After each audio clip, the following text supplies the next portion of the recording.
Do the best leaders come from the hospitality industry? We will answer that question and so much more on this edition of the Inside BS Show. Hey now, I'm Nikki G. This is the Inside BS Show. I'm here this morning with my partner, the Godfather of Growth, Dave Lorenzo. Dave, how are you? Hey now, Nikki G. I'm doing great. How are you? I feel like it's been a minute since I've seen you. It's been a whole week since we've been together. I can't stand it. I need me some Nikki G. What's going on? It's starting to feel like a long period of time when it's just a few days. So we've really got to dig in today. I want to talk about leadership. You know how much we enjoy that subject. And there's something that's on my mind this morning, in particular about leaders.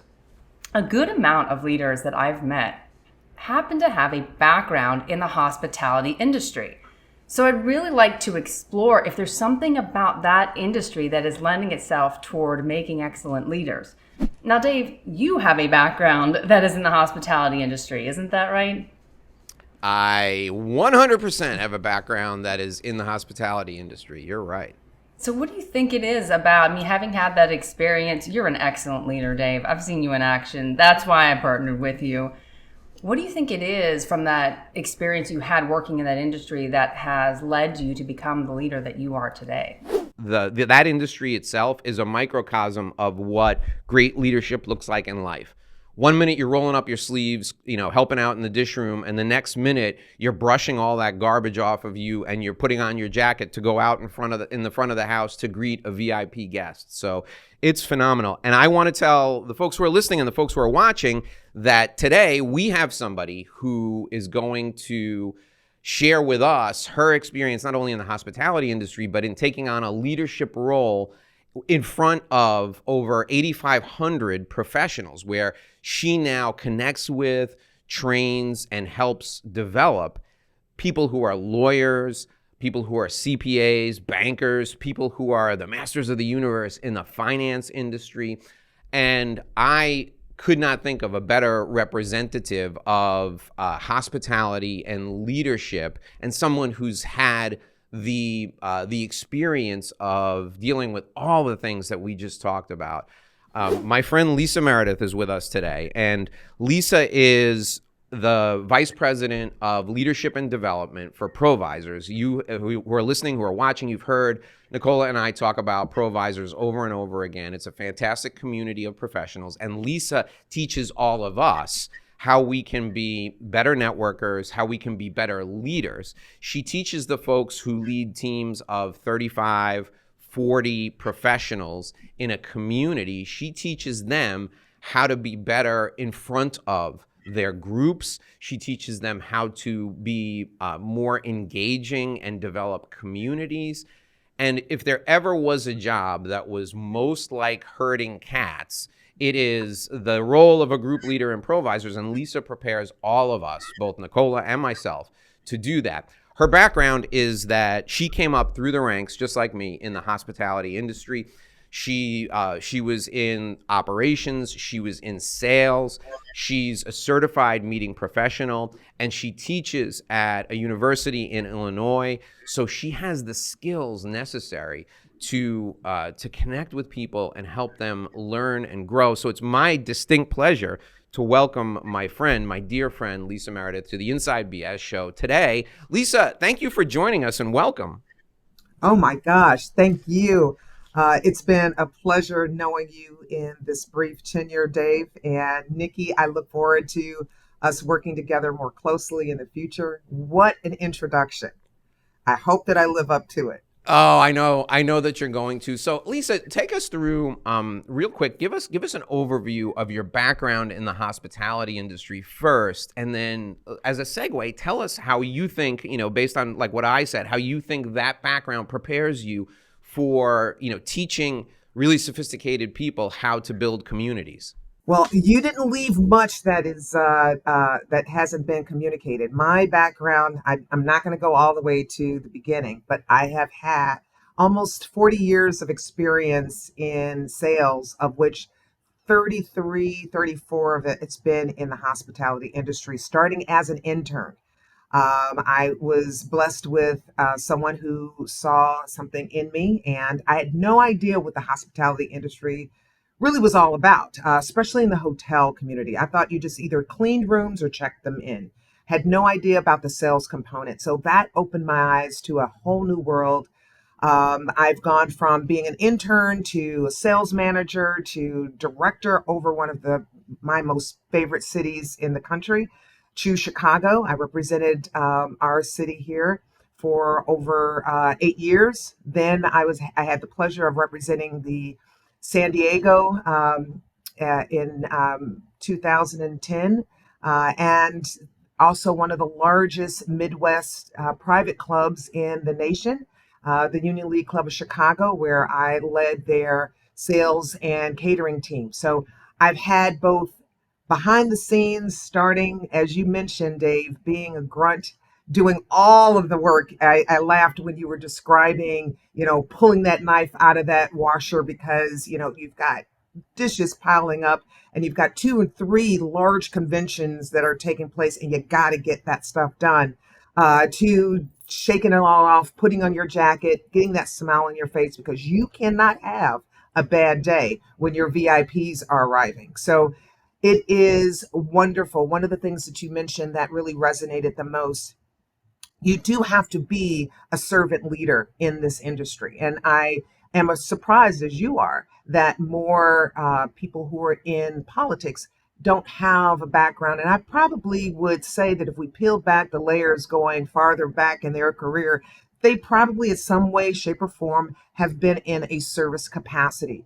There is something about customer service and not just handing someone an item or providing a service that they've paid for. It truly is about getting to know your clients enough to know how they are operating and how are you going to accentuate that experience to make them look like a rock star. Because at the end of the day, it's not about you. It's about making that other person envisioning what their dream is and making it come to reality. And that's a lot. And it takes you to be humble.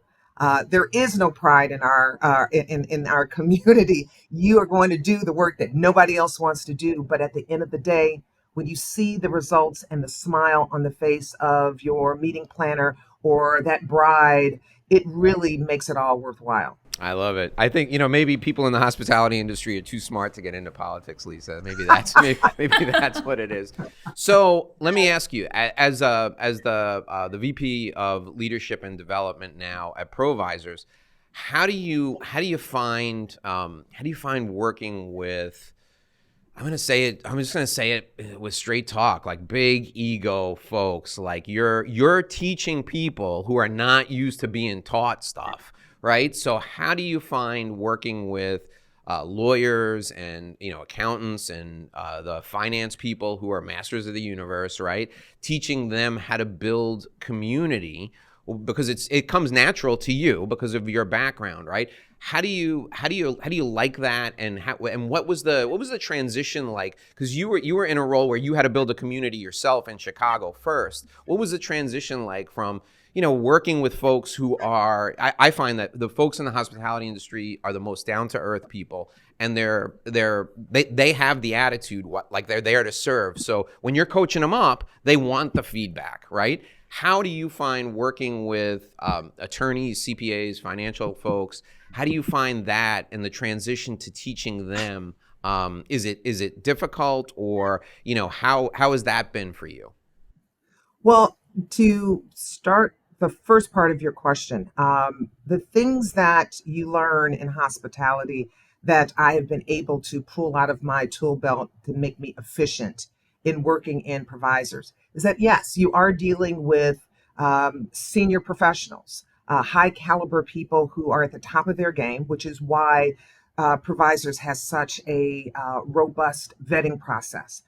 So we're used to working with those type of individuals in the hospitality industry because I'm used to working with CEOs. I'm used to working with executives, those that are putting on large events, whether it's national sales meetings or executive committee meetings, where they are really doing a lot of heavy lifting within their industry. So I took that skill set and applied it in provisors. So I meet our members where they are, and you will have those because this is a business networking community. A lot of people don't know the real art of networking, which we can talk about later, but it really is a skill set that requires you to kind of train people on how to engage with one another and not suck all the air out of the room, how to make sure you're going into a room with the idea of how can you contribute to the dialogue, to the discussion, to the experience, as opposed to walking in expecting people to hand you whatever it is that you're used to having people serve you. So that is a dynamic that requires, again, patience, humility. And one thing that you mentioned very early on in this segment is the fact that if you are actually doing it, if you're leading by example and showing them the art of diplomacy, the art of community, the art of servant leadership, people have a tendency, those that truly want to be engaged in this community, they're going to start adapting to some of the nuances that you bring naturally to the room or to the discussion. So that's been what's helped me quite a bit. When I was hired at ProVisors, I was hired as a regional director for Chicago. And at that time, they really needed someone to come in and just kind of rebuild the foundation that had already been set before I came on board. So it took a lot of building that trust. I mean, our core values stem around the acronym KLTR, which is getting to know, like, and trust your fellow member, out of which referrals come, doing business with one another. So I had to come in with that same mindset of getting to know my members, really getting to know them. So getting to know your members is where that development of trust comes in. So you're able to be more efficient in serving your members if they know that you have their best interest at heart. And that's where it began. So I met you when you were a regional director, and one of the things that really stood out for me and I think made me like instantly like you was your polish and the way that you approached a relationship with me, and that you started asking a lot of questions about me. You wanted to make sure that you understood me and my business before we determined if ProVisors was going to be a good fit for me. And that stood out to me because that's the way I think good business leaders approach sales. It's a win-win, right? And you've always had that attitude. You've always had that mentality. How have you taken that from the recesses of your career? I could see clearly how you used it as a regional director. How have you taken that, and how have you used that in the role of vice president of leadership and development?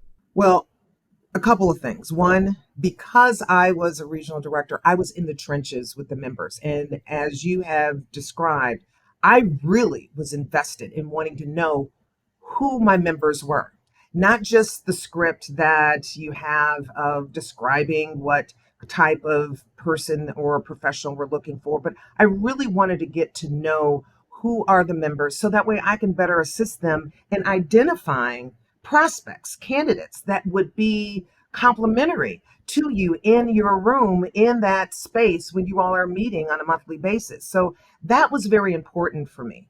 Once I established that, now in my current role, I'm now able to take that and truly exemplify those core values that we encourage our members to, or our member leaders to invoke. And that's having that members first mindset.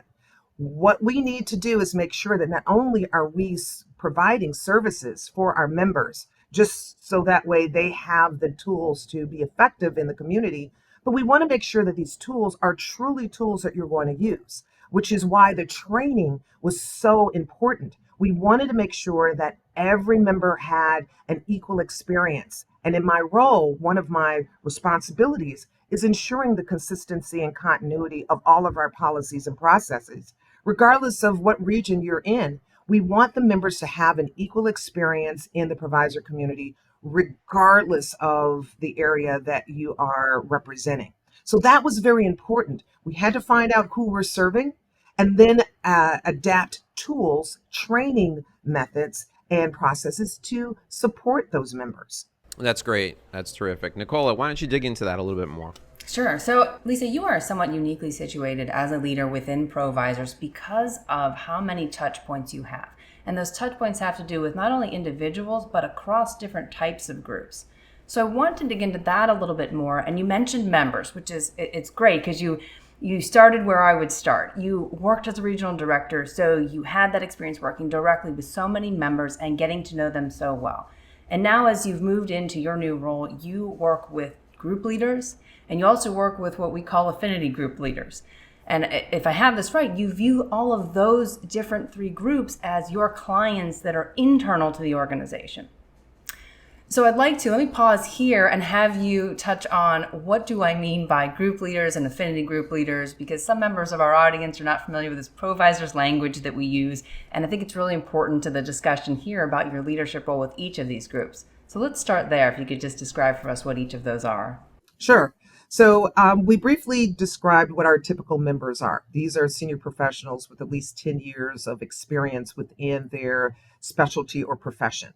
But we have at our midst, because within this robust community, there are those that really take a step above in the sense that they have embraced the idea of not only being a strong member, but also helping to lead a group. So we have home groups and affinity groups. Our home groups are pretty agnostic, where we have leaders that have meetings on a monthly basis with members that represent a variety of industries that in some way, either directly or indirectly, support one another. I think that Dave mentioned earlier, we have those that are in the legal professions, those that are in banking, finance, CPAs, marketing professionals. These are all lanes or professions that support one another in their quest of improving their personal business as well as expanding their the marketplace. So these group leaders are designed to assist in providing content and programming of which these members come together to learn and interact with one another as well as network. Now, an affinity group is a little different, where the home group is more, as I said, agnostic, where you have a variety of lanes that are all coming together on a monthly basis. An affinity group, you would think of it more like a consortium. These are where our members are coming together that have a mutual interest in a particular vertical market or industry, and they share best practices, current trends, case studies that directly impact that particular vertical market. So it's a little more strategic, a little more lasered focused, as opposed to a home group that can appeal to a variety of subject matters. That's excellent. Thank you for that explanation. So we've got now members that you interact with, the group leaders with the mixed different backgrounds and professions, and then the more focused consortium of the affinity group leaders. How many, because I'd like our audience to hear this exactly, the breadth of your leadership in this organization and we have now around 8,500 members in the ProVisors organization. How many individuals, whether they're members, group leaders, or affinity group leaders, would you say that you interact with on a weekly basis? And how many would you say you interact with on a monthly basis? Wow. Well, because we have such a vast community, and I am primarily responsible for the training and development of our onboarding of all of our new members, as well as assisting in the training of our new group leaders, affinity group leaders, as well as executive committee members, which we didn't touch upon it, at this point. But on an average, I am about 120 plus new members on a monthly basis, about 45 to 50 leaders on a monthly basis, as well as I'm happy to say we had our first executive committee workshop. And an executive committee treat them like a board of directors for our group leaders that help with the logistics of those monthly meetings. We just had our first workshop where we had over 100 executive committee members join in to share best practices, learn more about their roles. So I would say that on a monthly basis, I'm probably upwards of 200 to 300 members on an average on a monthly basis. Weekly, I have hundreds of calls, hundreds of emails. I will meet with members one on one if they are struggling in an area of trying to utilize their membership, their benefits that we have quite a few.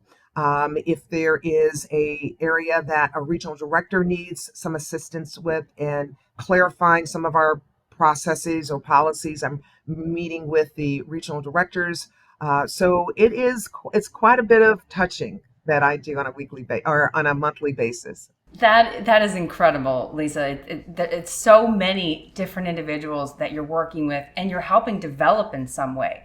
It's not just that you're interacting with these members. You are the face of the organization. You're the person who's helping them really get up to speed, learn what ProVisors is all about. So you're really mentoring them into the system, as you're also mentoring group leaders and affinity group leaders to help them run all of these groups across the country. So when you shift from group to group, so you have hundreds of calls a week and you've got some members that you're talking to, you have leaders you're talking to, how would you say as a leader that you shift from one group to the other? And we'll use the home group leaders to the affinity group leaders. How would you say you change your leadership approach when you deal with each of those groups, if at all? Sure. When I'm dealing with members at large, usually their need for support is articulating most of our general policies and procedures, which is the reason why it was important that this role came about. And I would be remiss if I did not acknowledge this role was the brainchild of Sharon Strauss, our president of ProVisors. And a couple of years ago, it was, I'm thankful that she thought that I would be a good fit for the role. We wanted to make sure that there was continuity in the member experience, regardless if they were coming from South Florida or Seattle, Washington. So I assist the members at large, usually with general policies or processes, how to utilize our electronic, hub, our database, how to manage those services. Now, with group leaders and affinity group leaders, it's really being more consultative, offering leadership training, offering suggestions on how they can better improve the member experience for the members of their group. And then for the regions as a whole, again, with my training, it's one of those things where I am responsible for not only providing services that they may need to continue to grow and develop, but I am in support. It's not just me. I would love to say that this is all the Lisa show, but I would not be successful if it wasn't for my regional directors, for my VP of membership sales, for the president. We all come together as a unit to make sure that the members have a great experience. And we understand that each region is different and we have to be pliable to adjust to those regions so that we understand how their professionals operate, interact, and do business with one another. Sure, I can see the adaptability, coming through from group to group that leads us back to your background in hospitality and how you are quickly adjusting there. And it seems like it was such a natural transition for you. So we've now talked about 3 different groups. So let me turn it over to Dave to explore a little bit more on members. Yeah, thanks, Nicola. So, Lisa, one of the things the greatest gift you gave to me is when I started in your region as a ProVisors member. You helped me by giving me some guidance to get me started quickly, right? You told me like 3 things to do right off the bat. So the people who are listening and watching today to the show, a lot of them are brand new ProVisors members, or maybe they're members who want to revitalize their opportunities in ProVisors. So share the advice you gave to me. You probably give to every new member. What are the first 3 things a new member in ProVisors should do? Well, I have those conversations. They're individual. So I will tell you that depending upon the member that I'm speaking with and their background and what their goals, their business development goals, their marketing initiatives, how are we as an organization, as a community, how are we able to amplify those goals? So it makes the conversation different with each member. But I will say that any new member that's coming into the ProVisor community, the first thing is that you need to make sure that you are properly onboarded.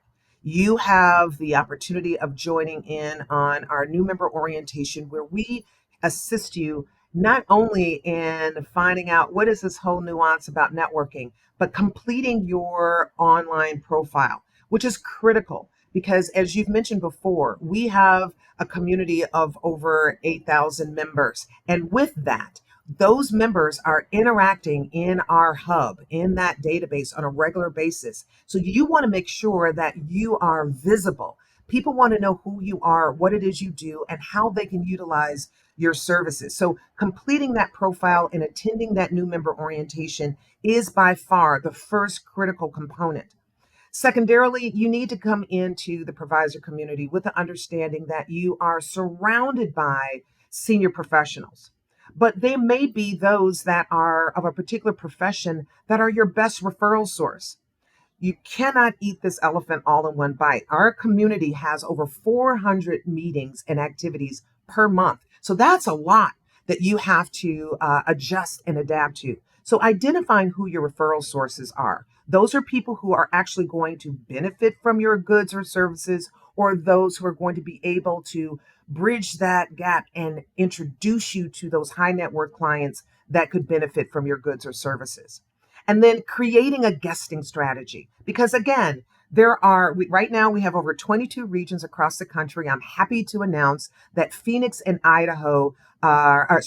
Phoenix and Boise are our newest additions, and we are planning on bringing on more by the end of the year. So because of that breadth that you have a natural resource of senior professionals at your disposal. You need to create a guesting strategy so you can get to know them and they get to know you. So those would be my first three. And if I had to slip in a third one that is also critical, in networking, your personal brand is your best commodity. You need to know how to articulate who you are in a manner that's going to resonate with your audience. And that is going to change with every meeting you attend.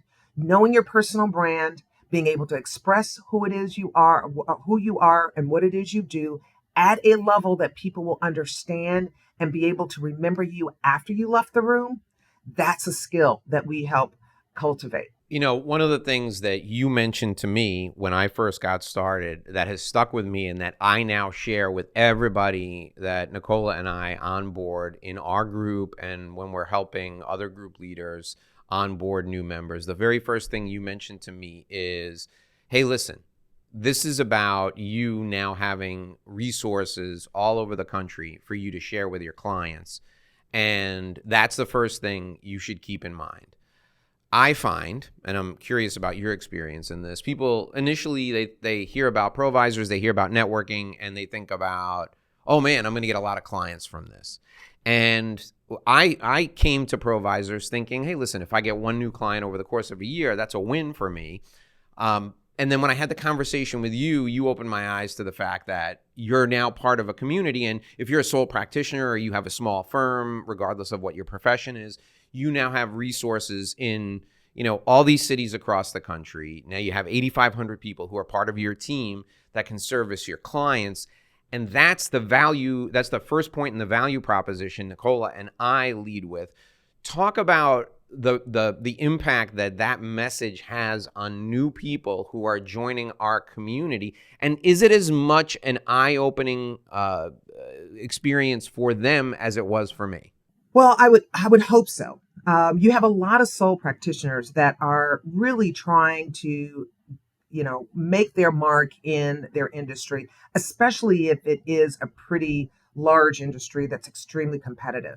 So what ProVisors is able to do is offer that platform where you're able to come in and really get to meet people who are going to be interested, invested, and wanting to get to know you. I mean, our platform, what makes us different from any other networking organization in the marketplace today is the fact that not only do we invite people in the room, but we have a foundation where we encourage you to actually meet the people that you most want to get in front of. The worst thing about networking that people will always say is that you going into a room, people are whipping their business cards at you, throwing you on some random mailing list that you didn't subscribe to. You go into, you may have 100 people in the room. There's only 2 people that you really want to meet. Even if you do meet that person, you might exchange business cards, and it could take weeks, months, or maybe never that you all get a chance to actually sit down and talk about what you do for a living and how you can help one another. ProVisors offers, especially for uh, um, the small companies, the ones that have to fight against the big boxes have their own marketing team. They have their own methods of recruiting and getting out there. The mid-size and small groups, they're the ones that have to try to figure it out on their own and compete with the large groups. We offer an opportunity where you have a platform that, in addition to their monthly meeting that you go to, it is encouraged, expected that the members of that meeting are going to actually sit down with 2 or 3 other members that were in that meeting to really do a deep dive and peel back that layer. So now we've taken the hard part of you having to try to get in front of someone and schedule that meeting. We actually are encouraging that you do that, and they're interested in doing it. You don't have to chase people down. You don't have to feel like you're coming off being solicitous. The members of ProVisors are givers. We come in with the mindset of how can we contribute to this conversation and help our fellow member. So those meetings, which we call troikas, kind of a unique title, this is where the members really get a chance to do a deep dive into what it is they do. That sole proprietor gets a chance to really get in front of their referral source and tell them how they can help them, and in a casual environment in which everyone gets a chance to really put their best foot forward and get to know each other. That's great. I understand and appreciate that. So let's dig a little bit into leadership now. So the group that Nicola and I lead, from day one, I've always viewed Nicola as kind of my partner, my peer, like the co-leader of the group. But now she's all grown up. She's got her own group, so she's a group leader of her own group now. So Nicola, why don't you ask Lisa a little bit about leadership and leading the different types of groups in ProVisors? I would love to. So thank you, Dave. So you mentioned, Dave, a few moments ago that you are a leader of Miami 3. So that is a group leader within the ProVisors organization. There are so many responsibilities of a group leader, and I see this every day, and I've seen this in working with Dave now to build this group for over a year. You have, and I'll just name a few, you have responsibilities to recruit members, which Lisa, you were describing for us, bring them into the group, onboard them into the system to make sure they're getting a good start. You have member experience to make sure everyone is maximizing the value of this vast organization on a national platform. You have responsibilities to prepare for and to lead these monthly meetings that you were describing, Lisa, across the country. You lead the meeting for your own home group each month. You also have responsibilities for making sure that you're retaining those members that you've brought in. So with all of those responsibilities, we'd like to hear from you, Lisa, on what qualities you think maybe get wrapped into making someone an excellent group leader to fulfill this role and to execute on all these responsibilities. Well, that's a great question, and I wish there was a canned answer. One of the things that I have quickly discovered is the fact that because we serve a variety of regions across country, members do business differently. The synergy, the environment, the culture of different regions have to take place when you are looking for a particular leader for a group in that region. However, the general characteristics that I look for that really kind of stand out with me is that our group leaders are givers first. They come in with that servant leadership mindset. You understand that it was earlier mentioned, you're herding cats. You've got a variety of professionals from, all different types of backgrounds and experiences that you have to bring together for a unified vision of how you're going to successfully execute a meeting on a monthly basis. That's a lot. So for you as a leader, you have to come from a level of servitude. Secondarily, you are the rainmaker. You're the person who is going to be able to identify those diamonds outside of the provisors community. Who's in your circle of influence that you think could be a benefit to sit around your table on a monthly basis and actually contribute to the success of your group?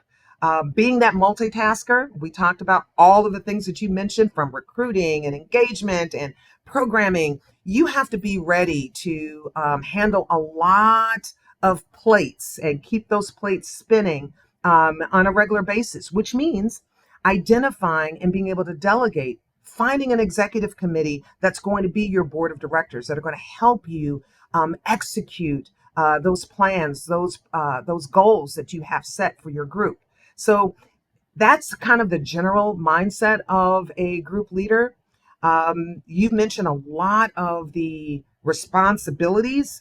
And again, it sounds daunting when you're doing your laundry list, but it becomes a natural cadence for the really successful group leaders. Recruiting, again, you're leaning on your personal circle of influence. That is something that you do on a regular basis without having the title of recruiting, which can be pretty daunting for people. They get a little intimidated with that word. So I don't use the word recruiting often. Again, it's a matter of engagement, no different than you having a great dinner party and you are being selective of who you're going to invite, who you think is going to enjoy the evening.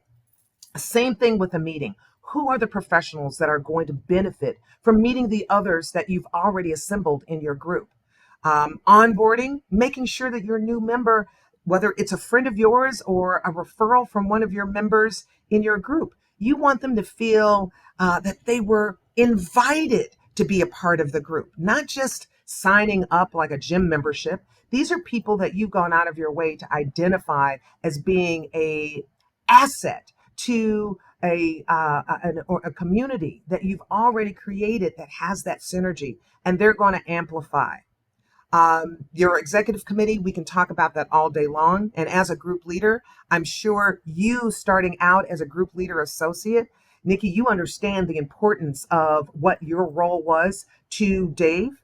It is so critically important that even if you are a strong leader, that you have that delegation mindset to give other people the opportunity to help you execute a flawless meeting and provide that member experience, because it's going to be important and you cannot handle that yoke all by yourself.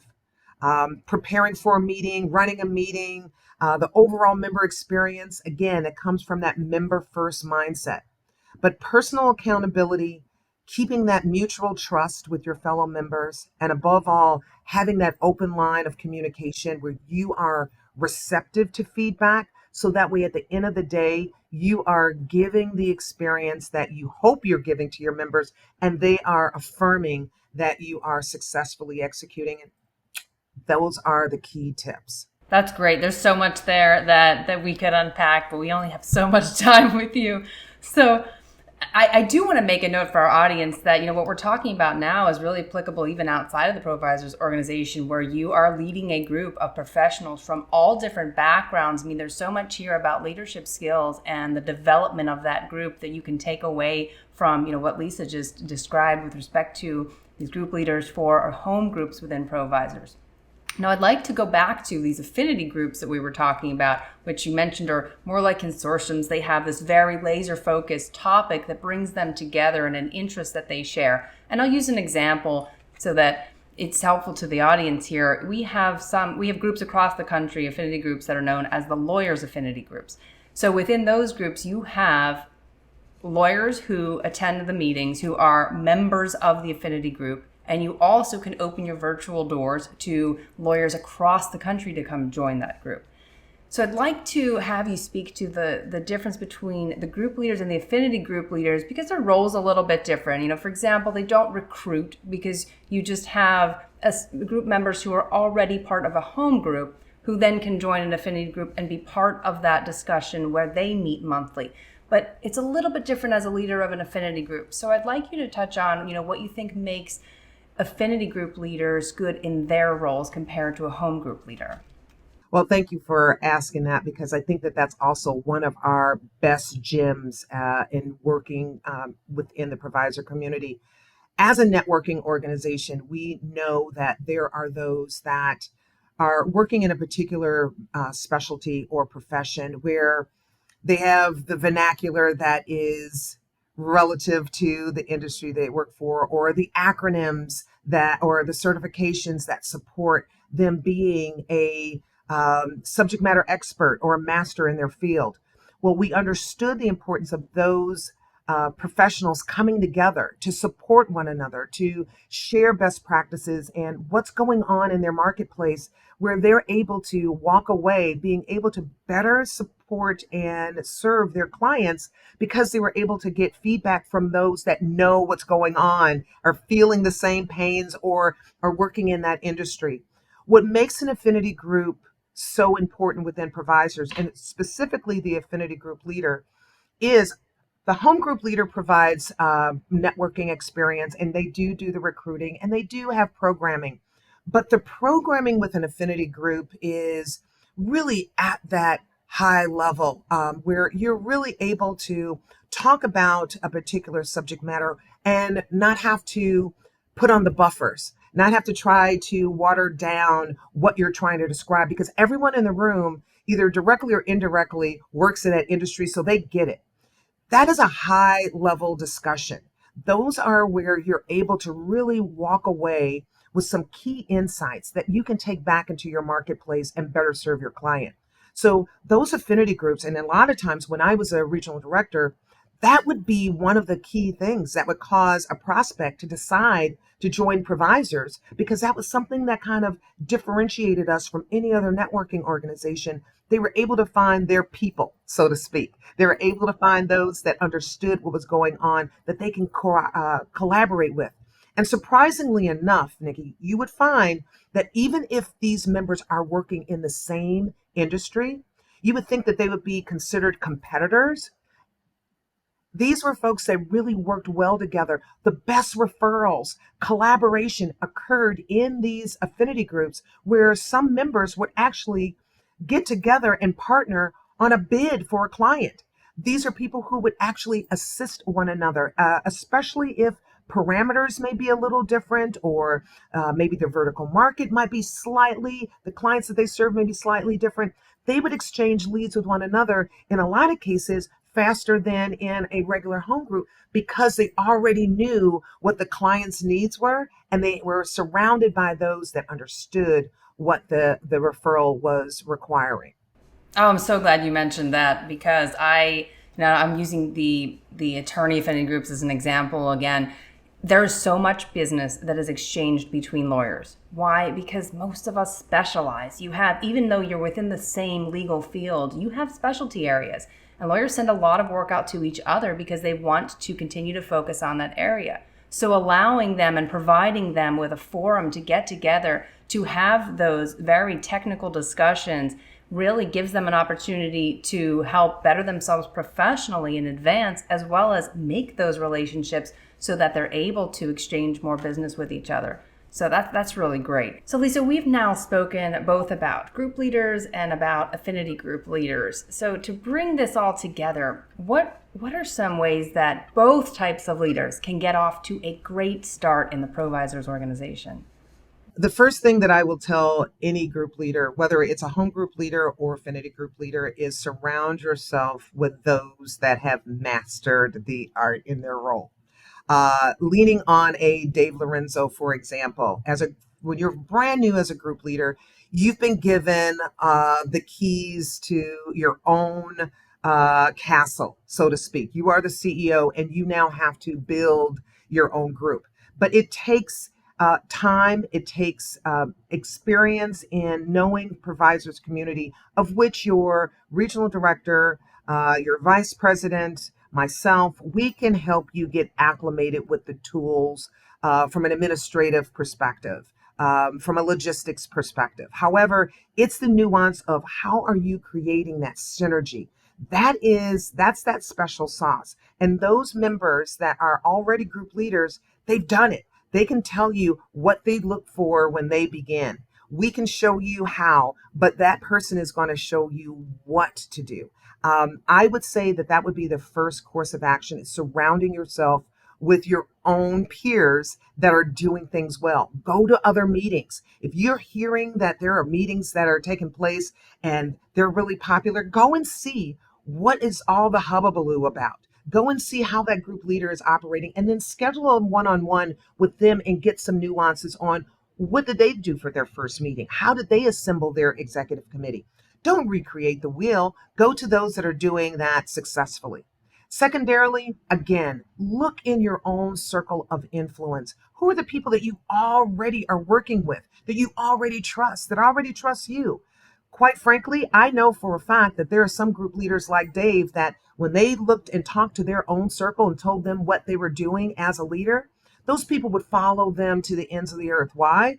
Because that trust had already been formulated. So you want to make sure that you're bringing on the folks that already get to know, like, and trust you. And that is how you'll begin to create that culture within your home group. Those are the few things that I would start off. Group leader training is always important. And there is one group within the ProVisors community. We have one group. It's not quite an affinity group, but it is a group of group leaders called GLAM. This is the group leader accelerator meeting. This is where members who are group leaders are coming together with other group leaders. Again, that's where you want to develop your peer group to get those nuggets. So that way you're not hitting against a wall where there's already a door open. Oh, it's such great advice, Lisa. You know, both of us spend so much time meeting with and speaking to other leaders across the organization before stepping into that role. And I can't tell you how much information that we obtained and great advice to be able to move that forward. And you mentioned GLAM, you know, that is a training for group leaders where they can also kind of get together and share that higher level discussion about their roles across the country. And is a group that Dave leads with Saja Roof. Dave, at this point, let me turn it over to you. I mean, you're the group leader for Miami 3. You have lived and breathed every one of the responsibilities that we have mentioned in our discussion here today. So let's turn it over to you to talk a little bit more about group leaders in the organization. Oh, thank you. Thank you both. So I think one of the things I'd like to do, Lisa, is almost like a speed round. I'd like to take kind of each of the responsibilities of a group leader and have you talk about them, what the best do, like 2 or 3 things really quick, what the best do for each of these responsibilities.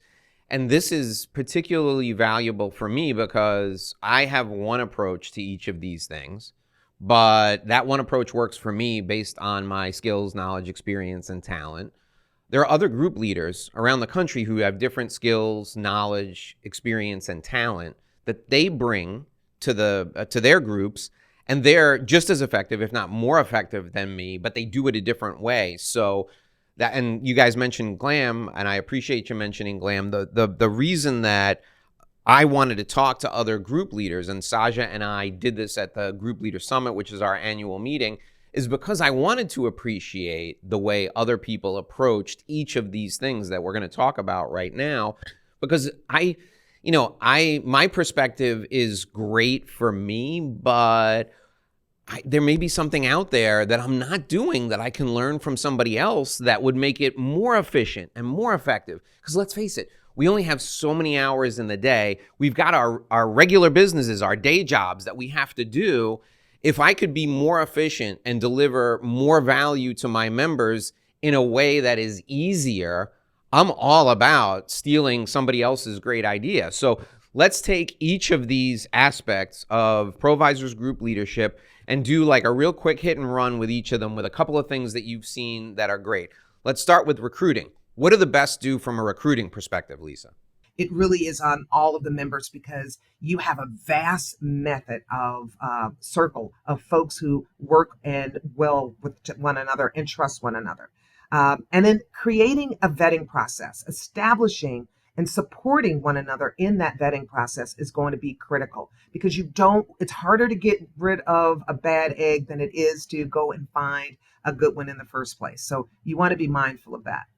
All right, what about onboarding, getting people started? What do some of the best group leaders do to get their new members started? Most proper onboarding they work very well with their regional director, because the regional director is going to do all the heavy lifting from a details of the membership itself, where the group leader is there to identify the synergy and whether or not that person would be a good fit. The regional director is able to articulate whether or not that person would be a good member for the provisor community as a whole. And how about setting up an exec committee? I mean, for me in Miami 3, and Nicola can speak to this as well, the success we've had is a direct result of picking the right people to partner with to help us grow the group and now engage the members and retain the members, right? I mean, we have 55 members. I talk to half of them each month, but I talk to half of them because they, it's out of necessity. Each of them talk to 5 people in depth every month, and most of them talk to more, and that makes these members feel like they're the most important people in the group. Those folks, exec committee members, are, for us, critical. If I didn't have great people in that role, this whole thing would fall apart. So what do the best group leaders do when they're selecting exec committee members and engaging them to help lead the group? The first thing that I tell our group leaders is that your executive committee is going to look different from another group's executive committee. You're going to surround yourself with those that are going to help you achieve your group goal. Make it your own. So when people ask for a list of who are the members of an executive committee, we have primary roles. Obviously, the group leader associate. We have the troika manager, that person who assembles those intimate groups of members. We have a testimonial tracker, a social chair, and those that fit in the role of either welcome or mentor. But again, it's not a regimented list that everyone has to follow. There may be those that have a social media chair or technology chair. You make it your own. It has to be representative of the members in your group. Secondarily, you want to make sure that you're surrounding yourself with those members that are motivated to assist you in achieving your goal. And that may not be your friends. Don't make that mistake, that thinking that just because you're willing to go and break bread or grab a beer, that person is going to be a good fit for your executive committee. You are assembling your board of directors. Those are the people who are going to take your group, take your goals, and actually execute them. Yeah, I'll tell you from my experience, and Nicola, you jump in here. If you pick a friend and your friend is letting you down, and you got to have a tough conversation with them or throw them off the executive committee and make them a regular member again, you've just made your life a lot more complicated than you need to. Absolutely. It's true. It's true. But you really have got to have a great team to be able to do this, and you've mentioned this today, Lisa. You need to be able to delegate some of these tasks. There is a lot to get accomplished in each of these home groups, and to make sure that you're a success and to do so for all of your members, that they're sharing in that value. So you've got to have the right team so that you're getting all of that done. That's correct. So Lisa, let's talk real quick about preparing for a meeting and running a meeting. What do the best group leaders do in those areas? We'll start about preparing for a meeting. So you've got to be strategic. Again, it's going to be a little different from a home group leader versus an affinity group leader, but you have to understand that the programming and content that you are providing, the discussion topics, have to be relevant to as many people as possible that's going to be in the room. And that can be a challenge for a home group leader that has a variety of lanes that they have to serve. Affinity group, it's a little more strategic, so you don't have to worry about appealing to those that don't quite understand your vernacular. However, you need to make sure that you understand your audience and you are serving them, because people are getting up at 7 a.m., 7:30, and you want them to be there every month because their role, the lane that they represent, is supporting the tapestry that you've created so that way people can do business with one another. So you want to make sure that they get a return, not only on their investment, but a return on value. So that comes from that programming. And then you need to make sure that you're dedicating sufficient amount of prep time. No different than you would preparing for a client meeting. You're not going to just come running at the last 15 minutes and slapping on your suit and showing up. You need to be prepared. And that means making sure that if there is a program that requires more interactivity of the people who are going to be in attendance, that you give them sufficient instructions in advance, making sure that they have that photo list that has the list of all the members that are confirmed to attend, giving them the information about who their troika manager would be, so that way if they wanted to construct their own troika, that they have the information in advance, so that way they can reach out and give them the information. You want to prepare them for the meeting, because everyone that attends your meeting on a monthly basis, whether it's your home group members or guests, these are all potential clients of yours, or referral sources to introduce you to potential clients. Your personal brand, I will always say, should be protected. And that goes for our group leaders and how they prepare for their meetings. Man, that's such an important point, that everybody you're connecting with is a potential referral source or a potential client. I mean, we can't say that enough, for sure. All right, so the last couple of things that I want you to touch on for group leaders is, and I think these two things go hand in hand, managing the member experience and retention strategies, right? What do some of the best group leaders that you work with do from a managing the member experience perspective and retention perspective? Well, the first thing I will say is you need to be transparent. Creating an environment in your home group that's a safe environment where your members feel comfortable in providing you or your executive committee with feedback. Because you don't want to be that emperor that's walking down the street in brand new clothes, and you have that one person pointing out saying, "Hey, you're naked." You want to make sure that you are providing the services, the experience that you anticipate, and it's delivered and it lands well. So making sure that you're encouraging regular feedback is critical. You also want to make sure that you're promoting your executive committee engagement. Don't just have them having titles and sitting on the sideline. Every single one of them are now your leaders of your group. So they have a role to play in their individual respective chair positions, but they also are responsible for helping with the engagement of your members overall. And that has a lot to do with the retention of your group, because it works so hard to assemble a great group of folks that are doing business with one another, and that synergy is there. It's hard to have bringing in new people to try to replicate that. So you want to make sure that you're establishing some sort of assessment plan. Who is reaching out to those members that may have fallen off or you haven't seen in a couple of months? What are your benchmarks? What are you trying to achieve as a group? And having closed meetings where you are discussing this with your members at large, so that way they can help contribute to suggestions on how you can achieve those goals. And then having some sort of recovery strategy. If someone has fallen off, finding out from them, it may be something that may have to do with their professional life or personal life. You want to show your fellow members that they're not just a member, that they're part of your home group family. So you want to keep that energy there and let them know that you, again, invited them to be at the table. So treat them with that level of reverence as you would a guest that you had invited to your home. Great. That's fantastic advice. So, Nicola, why don't you talk with Lisa a little bit about the different backgrounds of people who are in ProVisors, and really get into what we do to engage people to make sure that our groups are representative as much as possible of people in the community. Sure. So we've talked about the fact that you have professionals from all different backgrounds. I mean, all of whom are seasoned professionals. So it creates for a very interesting dynamic in the organization. People with different, not only backgrounds, but experiences, opinions, and we all, come together in this organization together. Based on your experience, you've had so much leadership experience, Lisa, in the hospitality industry and in ProVisors. I'd like to hear what you think leaders as a whole, across what you've seen in this organization, can maybe do better in today's world. Ooh, that's a big question.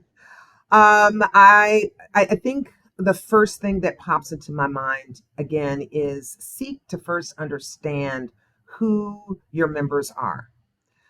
Or in outside of ProVisors, if you are a leader in your industry, who are the people that you're trying to lead? You're not a leader if there's no one following. So let's just point that out. So you've got to make sure that you are meeting people where they are. You are going to come in and show them that, hey, look, what I'm asking you to do is nothing that I would not roll up my sleeves and do myself. In actuality, let me show you how I would do it if I were in that role. That way, you've developed a level of understanding amongst the people that you are supposedly leading. Embracing the fact that you have a variety of people that you are working with means that you cannot and interact with them the same way. There are some times where my response and my activity with one member is going to be completely different than the other. Why? Because some may be much more conservative, while others, they embrace you with a hug and a kiss. So you have to make sure that you are addressing them at their level. Again, meeting them where they are.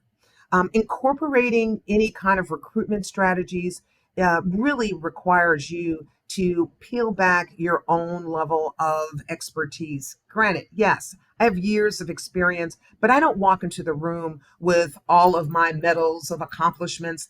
I'm just Lisa, and Lisa just wants to get to know Nikki. Dave mentioned that earlier, and that's exactly my approach. I truly want to get to know who you are. What goals do you have set for yourself? What are some of the challenges that you're being faced with? Why would you even consider joining an organization like ProVisors? What are you trying to achieve?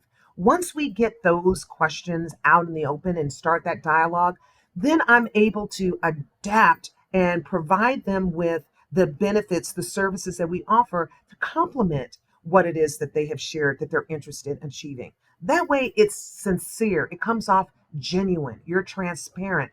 It's deliberate. So that is the way that I would approach addressing any person that we're trying to lead. Now, with ProVisors, again, with it being high caliber people, everyone comes from a different background, but again, they're all very well established in their respective industries or profession. So I give respect to that and the fact that they have achieved this. I want to learn more about their industry. I don't know much about what it is to be an estate planning attorney. So I'm not going to walk into a room and act as though I do. I'm going to come in again, first seeking to understand what is it that you do, what makes you tick, and how can ProVisors amplify your goals. Yeah, this is great. So it's not, there's no one approach. There's no one size fits all approach to leadership, especially when you have so many different backgrounds and dynamic individuals on the other side of that. So I love that you're really thinking about that person, just that person on the other side, and how can you interact with them and help them advance in the organization. It's an excellent quality in leadership. Yeah. And you have other leadership experiences that I'd like to quickly touch on too, that are unique to your ProVisors role. You have been with this organization, Lisa, through a significant period of growth. And you've mentioned it here today that it doesn't end here, that there are now 22 different regions. There's already 2 more in the works. That's not going to be the end of this. So tell us a little bit about what that was like for you, the experience, like going through that period of growth with the organization as a leader in ProVisors. Wow. Well, I would think that any person who is starting a new organization is excited when they hear that the company is growing and developing. Because again, you don't want to be in a company that's stagnant or declining. So I was at a stage in my career where I have, again, represented some of the best cities in this country. I've represented some of the one of the best private clubs in North America. So I think that, I pretty much hit some of the environments that, would be on anyone's bucket list. ProVisors was different in the sense that I remember when the CEO flew out to Chicago to meet with me. I was hesitant about making a change, and he presented to me a scenario in which he acknowledged, you've made so many achievements in your career. What would be the harm if you came and had this entrepreneurial experience in an environment where you could really take it by the reins and really develop? What would be the harm? If it didn't work out, it didn't work out. You're well skilled. It's not like you're not going to get another job, right? But we need someone like you that's going to come in with that mindset, that entrepreneurial experience, that's going to see this opportunity, not for what it is today, but what it can develop in the future. And that opened my eyes to an ability to really see how I can be a valuable asset to an organization that is looking to expand and grow and sees a need across country. So it was exciting for me. And I can't wait to see how we continue to develop and wanting to be present in every first tier city across the country. That's amazing. Yeah, it really is exciting to be a leader in that experience and to go through it with the organization and to be part of it. And you've done that.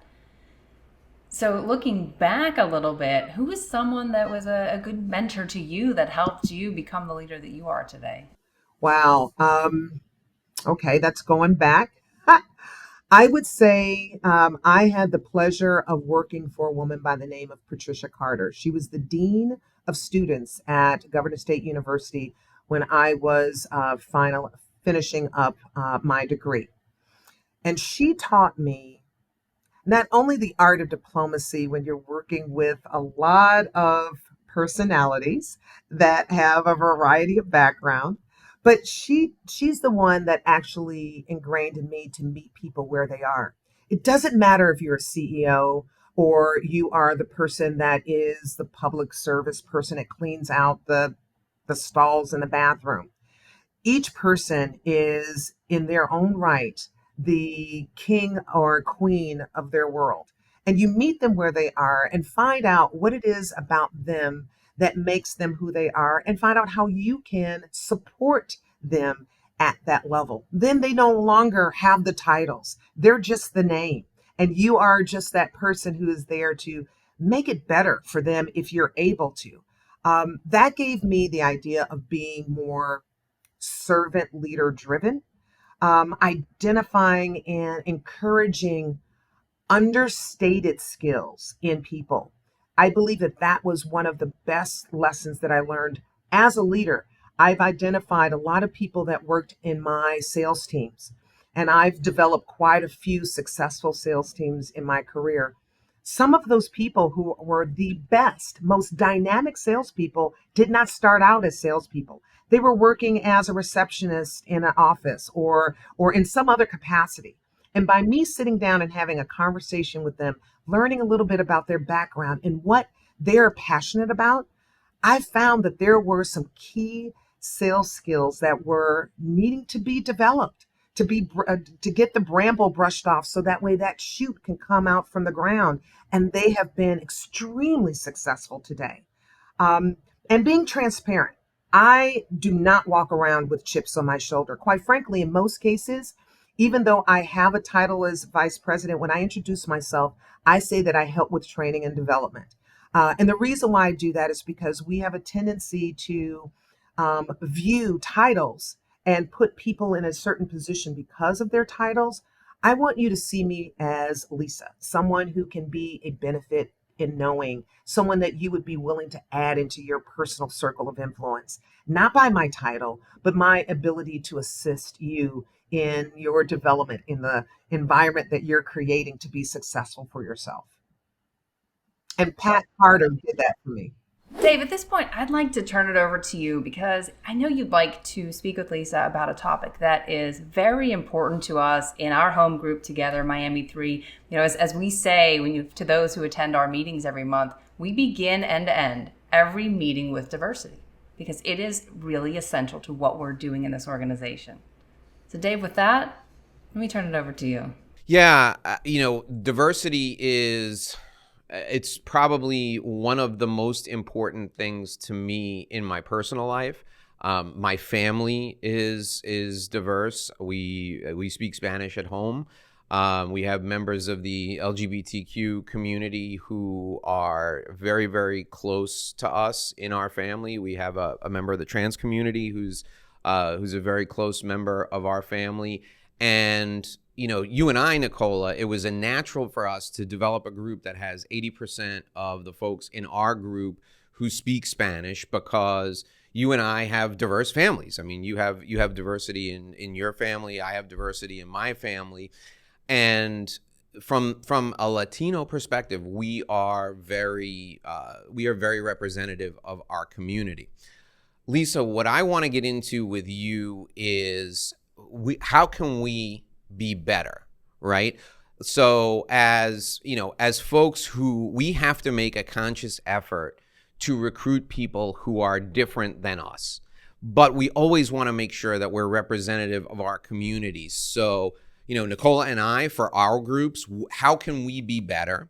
All the people who are listening, all the people who are watching, what can we do to have different conversations that lead us to connect with people who are different from us, and then, make those folks comfortable to come check out our community and join our community, because we don't know what we don't know, right? We only know what's in our background unless we stretch ourselves and go out. And what I found, Lisa, is that I mean, you can tell I'm passionate about this. What I found is that it's not that people don't want diversity in their groups. It's that they're struggling with finding an appropriate way to bring up this conversation. Like, it's like they're thinking to themselves that the Latin people don't know they're Latin, or the Black people don't know they're Black. And you're going to say to them, hey, how can I meet people who are more like you? And people are going to be offended. So how do we start this conversation? That's the thing that people are struggling with, I find, when we have conversations about making our groups and our workplaces more diverse. Well, thank you for approaching that question in the manner that you did. And the first thing that I always say is, you do better to serve your clients when you operate from a wider lens. So regardless of whether or not you come from an environment that is not very diverse, or you represent a firm that's not very diverse, or you're in a community that's not very diverse. The idea is, if you treat it from a business perspective, the moment you decided that you wanted to branch into another area within your community to serve your clients, to provide a service, you want to branch out from a zip code to another zip code. You want to go from one, in the state that you serve to being nationwide. You had to do research. You had to find out what it is that was out there, do the necessary market research, so that way you can provide the services or provide the product that's going to branch you out farther. It's no different than within diversity, outside of the fact you're dealing with human beings and culture versus widgets in territory. I'm a firm believer that if you're serious about wanting to have a diverse group, you need to adopt diversity recruiting goals. That means branching out of your own comfort zone and meeting with those that are in the community. What I love about ProVisors is the fact that we have established DEI committees across the country. For those who don't know, DEI stands for Diversity, Equity, and Inclusion. And in 2020, ProVisors took a concerted effort in standing with those members that represented a diverse group, or serve a diverse group, or trying to expand their market share in serving a diverse group.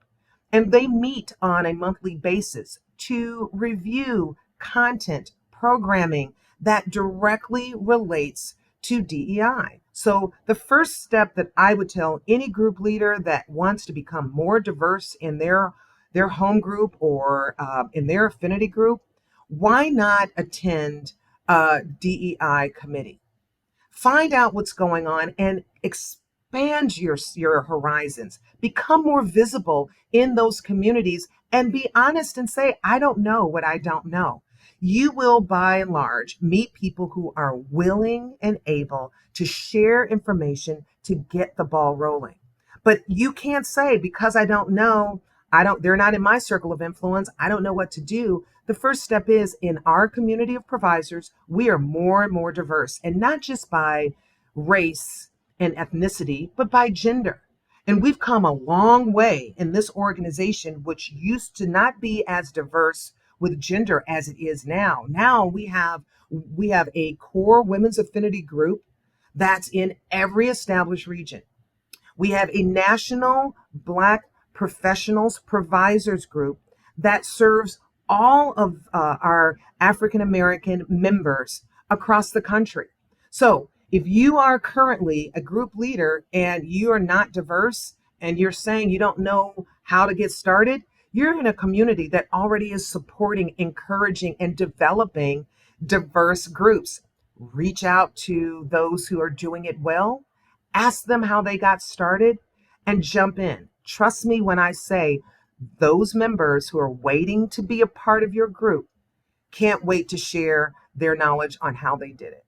Yeah, I think that's great advice. We're consciously making an effort. So I'll give you a couple of examples. So for us, 80% of our members have some sort of either a Latin background or they speak Spanish. They can engage that community, and it's important because that's a mirror of what's in the Miami-Dade area of South Florida. Where we need to do a better job is engaging Caribbean American and African American members of our community. So Nicola and I have connected with the people who are the head of the Wilkie Bar Association, which is the African American Bar Association here in South Florida. I'm also attending meetings for the Caribbean American Bar Association in the hopes of establishing relationships and then eventually connecting with folks and recruiting them into not just our group, but the other groups particularly in Miami, because like Chicago has, 30 different communities. Miami-Dade is one community. Broward County is a completely separate community. So it's just so important that you make a conscious effort to reach out to and engage with members of every community. And Lisa, I'd like you to speak to this. So when I became a group leader in ProVisors, I got great advice from Amy Mariani, who's also a very good friend of mine, a good friend of Nicola's. And she said to me, look, Dave, if you don't recruit female attorneys right off the bat, she said, get 3, 4, 5 female attorneys in your group right off the bat, female attorneys are not going to feel comfortable joining the group because nobody wants to join a group where they're not represented at all, or they're the only constituent of that organization. So how do we reach across gender lines? And this is particularly important, I think, with the LGBTQ community, because it's, you have to make a conscious effort to connect with folks and bring them in. What are some best practices you've seen for people who reach out to diverse communities and bring them in? Is it as simple as putting yourself in that environment and getting to know folks? I think that for some who have never done it before, I think that, again, that may be the best course of action initially. I always go back for seek to understand. You need to find out about the community. One thing I will tell you, I don't care if it's regarding gender, ethnicity, sexual orientation.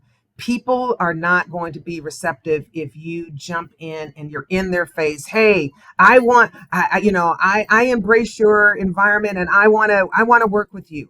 Honestly, you're now kind of marginalizing the person you're speaking with. We're just people. It doesn't matter what our gender, what our race, what our sexual orientation is. We're people first. Get to know that person first. It is going to be a natural conversation about how you can work well with that person. And then when you're introducing them to others in your circle of influence, it's not, hey, here is my female attorney, Nikki. No, here's Nikki. It's not my Black friend, Lisa. I'm Lisa. The more that you normalize who we all are in God's country, the better you're going to adapt. It comes off being disingenuous if you are going from a perspective that I'm going to make a commitment that I'm going to meet a new fill in the blank person today. You need to come in with a true understanding of who they are, the culture, their synergy, and that is by meeting them where they are, getting to know that person first, not what it is that they look like on the outside, not what it is that, what their lifestyle is. It really is about getting to know that person. If you really want to be diverse in your community, come in genuine. Come in with the idea that you want to represent your group, You want your group to represent the marketplace that you serve. Now, there's some people where they're only going to be in a particular area. They're only going to serve that particular group. That's fine. That's for them. But for the rest of the world, if you want to really be diverse in your group, you need to look at your group members and identify, does this group represent the marketplace we serve? You mentioned that about Miami. I can say the same thing about Chicago. Any group in Chicago that is not diverse naturally, we are kind of working against the grain here because the marketplace we serve is extremely diverse. So think about it from that business perspective. The more diverse you are, the better you're going to serve your clients, again, from that wider lens.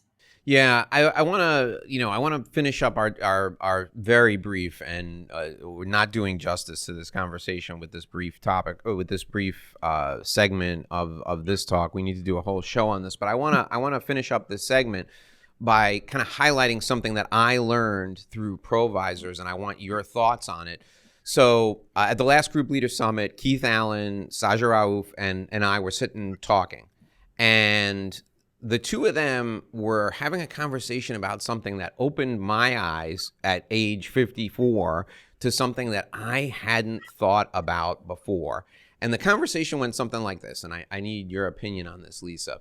So they were talking about when somebody asks you where you're from, right? So somebody asks Saja, hey, where are you from, right? Or somebody asks Keith, hey, where are you from?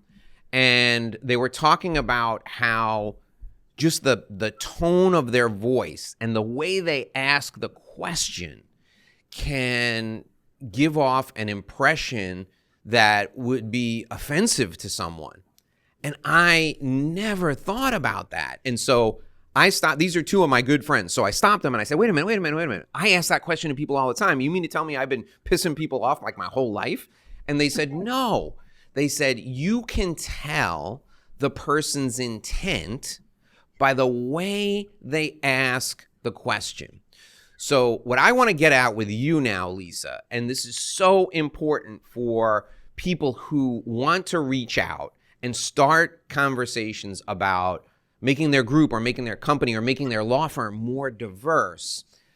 Explain to people that if your intentions are pure, right? If you have the best intentions, and you ask about things in people's backgrounds with those intentions, that comes through, and you're not going to make a mistake if you have the best of intentions.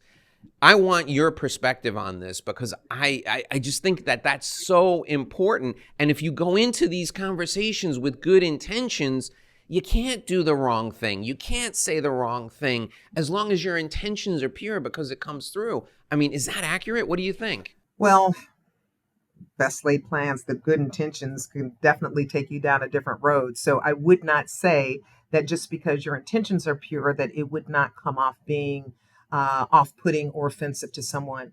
I'm a firm believer in being sensitive and reading your audience. If you ask a question, regardless of whether or not it's, oh, where are you from? You can follow up by saying, I notice a dialect. I can say the same thing about someone who's from the South that has a different dialect in their tone and how they articulate their speech versus someone who is from the New England area. Again, you have to be mindful. Don't go into any conversation with anyone, regardless, again, of their gender, their race, their ethnicity, their religion, their sexual orientation. Don't approach any human being on this planet like a bull in a china shop. You need to come from a level of sensitivity that you're seeking to understand and learn and get to know this person, right? So I'm a firm believer when I'm asking a question or I'm having a conversation, being an extrovert, I'm always mindful of what it is I'm saying and how it's landing with the people who I'm speaking with. They're going to give you a nonverbal cue almost instantly if it is confusing or kind of off-putting. And at that point, if you just keep going, then that means that you're not really caring about how it's being received by the other person. Just be intentional. Make sure that you're sensitive to your audience. And if you are seeing that they're giving you some nonverbal cues that may have made them uncomfortable, then if you were trying to be genuine, then Dave, you follow whatever you set up with. My apologies. I don't want to offend. I just noticed that you had an accent and I'm just curious, or I love to travel, or whatever the case is. You want to soften the blow. We're going to say things. We're human. We're going to say things that sometimes may not be our intent to offend. But if we do say something that does offend someone, and if you're intentional in noticing how it's being relayed to that person, how they're receiving it, you follow up by making sure that they understand what your intent was.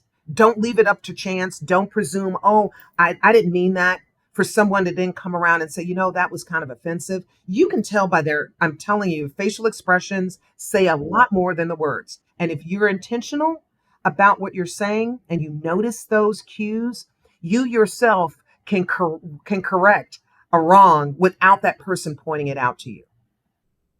Yeah, I think that's great advice. Thank you. It's so funny. There's so many that question alone. There's so many cultural nuances to it. So last night, it's late. I'm coming back from the airport, and I landed in a terminal that was different from where my car was parked. And there's a family that's clearly confused, and they're walking around. And the gentleman comes up to me and he asks me in Spanish where the rental car place is. So I answer him in Spanish, and he smiles, and he immediately says in Spanish to me, "De dónde eres?" Like where are you from? And so I answered him, and I said, I'm from New York. I'm from the United States. And he says to me, "Oh, well, you have a Dominican accent." And he's like, "I'm from Argentina." Like, it's just there are so many different cultural, like, and I mean, I would never be offended by that. Like, I'm flattered that somebody actually thinks that that my accent is so good. They think I'm a native. That's amazing. But for me, I want to make sure that I'm crystal clear in that, you have permission to talk to people about our cultural differences. I want to make sure that people open the door to have these conversations, because my life is better. My life is richer because I know people from all over, and I'm friendly with people from all over. And I want my group in ProVisors to have that same experience. So the point in having this conversation, us having this conversation, is that I want to give people permission to have those conversations, and I want them to feel like they can ask these questions, and your insight will help them do it in a way that will get their conversation off to a good start, and make sure their relationships are off to a good start. So those were the reasons why I wanted to explore this with you. All right. Well, listen, it's our turn to thank you, Lisa Meredith. This has been a fantastic, wide-ranging discussion. It has been our honor to have you. Those of you who want to reach out to Lisa Meredith, we're going to put her contact information down in the show notes. If you're listening to this, you're watching this, and you're a ProVisors member, and you don't know who Lisa Meredith is, shame on you. You need to know her. She's the person who taught you how to do this right from the beginning. If you're from outside of ProVisors and you're running an organization and you want to learn how to do training and development the right way, I encourage you to reach out to Lisa Meredith, because she's got every breed of dog, cat, pig, and sheep in the professional services world that she's training, and she's doing a fantastic job. So reach out to her as soon as you can to pick her brain. She's one of the most generous people with her time and with her knowledge. So I highly encourage you to do that. Nikki G, any final thoughts before we wrap up? Oh, this has been so great, Lisa. We could spend all day with you. Thank you so much for sharing everything that you did today. You've heard it here. Excellent leadership advice, just excellent way to think about diversity, being a human being and thinking about others first. It's really been great. Thank you so much. It is absolutely my pleasure. Highlight of my month. Thank you, guys. Alrighty, folks, that'll do it for this episode of the Inside BS Show. I'm the Godfather of Growth, Dave Lorenzo, and she is Nikki G. Thanks for joining us today. We'll see you right back here again tomorrow for another show. Until then, here's hoping you make a great living and live a great life.